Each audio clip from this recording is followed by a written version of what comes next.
Hello again from Bug Eye Guys.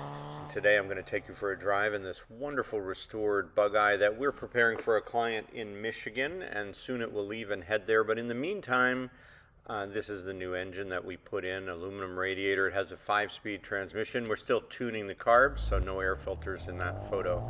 But here I go up to about 50 or 60 miles an hour.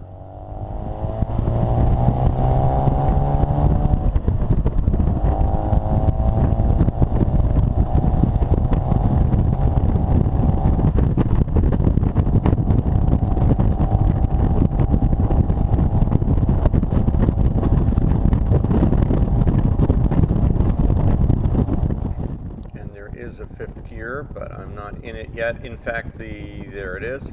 So, I'm out driving these cars extensively. This is a good 2-lane road at a high rate of speed, and I'm delighted that all of our cars will do this well. Many of the Bug Eyes that I've purchased, you wouldn't go this fast.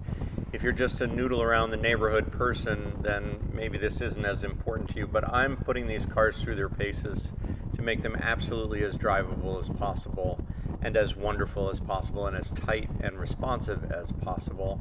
So I'm checking over everything, and all the cars that we build and send out to customers will go through this sort of testing, which is one of the great luxuries that we have. We know how they can be, how good they can be, and we know how to get them there.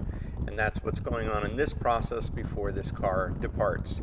But today's video is really about handbrakes, and I wanted to just show you something here. Here I'm in neutral, and I'm stopping with the handbrake. I'm holding the button down and pulling the handbrake to stop the car. And there are a couple reasons why this is really important. First of all, it is a great diagnostic tool to tell me that we have the rear brakes set up properly. This handbrake works quite well.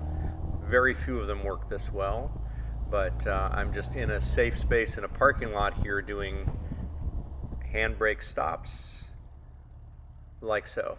And in this next one, I'll probably downshift and then pull the handbrake so they don't go off into the trees here. That's neutral and no downshift, so we'll get to that in a minute.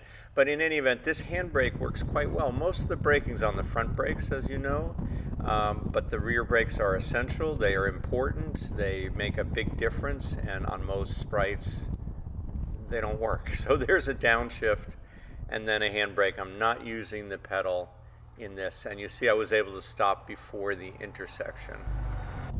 And in this last little section, I will downshift, apply the handbrake, and stop the car before the intersection ahead. And if, for argument's sake, your rear wheel cylinders were leaking, you didn't check the fluid, you ran out of brake fluid, you lost your brakes, this is what you do: downshift, apply handbrake, look for an out. Here's a driveway off the road. If I'm going to be stuck because I lost all my brake fluid, I'm now out of harm's way.